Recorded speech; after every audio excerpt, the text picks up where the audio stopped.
سورة التكوير. بسم الله الرحمن الرحيم. Dengan menyebut nama Allah yang Maha Pemurah lagi Maha Penyayang. إذا الشمس كورت وإذا النجوم انكدرت وإذا الجبال سيرت. Apabila matahari digulung dan apabila bintang-bintang berjatuhan dan apabila gunung-gunung dihancurkan. وإذا العشار عطلت وإذا الوحوش حشرت. Dan apabila unta-unta yang bunting ditinggalkan dan apabila binatang-binatang liar dikumpulkan. وإذا البحار سجرت وإذا النفوس زوجت. Dan apabila lautan dijadikan meluap dan apabila roh-roh dipertemukan dengan tubuh. وإذا الموءودة سئلت بأي ذنب قتلت. Dan apabila anak-anak perempuan yang ditanam hidup-hidup ditanya, kerana dosa apakah dia dibunuh? وإذا الصحف نشرت وإذا السماء كشطت.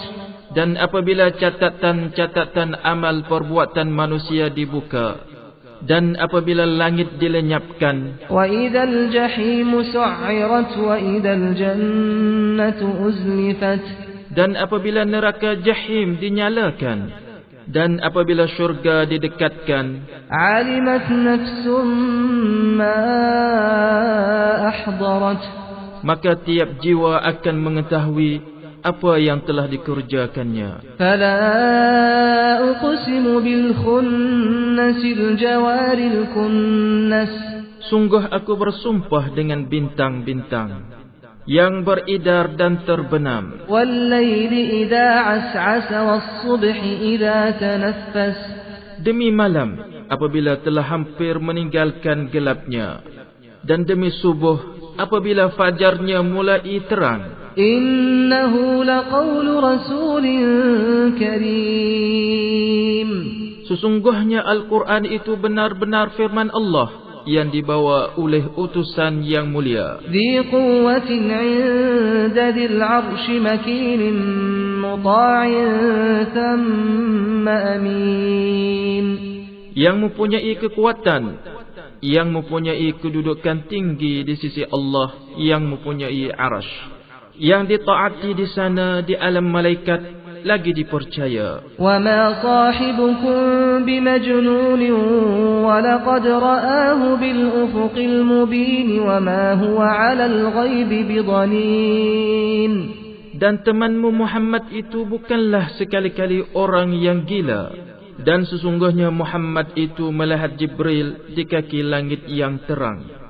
Dan dia Muhammad bukanlah orang yang bakhil untuk menerangkan yang gaib. وما هو بقول شيطان رجيم فأين تذهبون.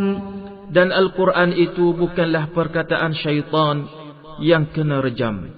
Maka kemanakah kamu akan pergi? إن هو إلا ذكر للعالمين لمن شاء منكم أن يستقيم. Al-Quran itu tiada lain hanyalah peringatan bagi semesta alam, yaitu bagi siapa di antara kamu yang mau menempuh jalan yang lurus. وما تشاءون إلا أن يشاء الله رب العالمين.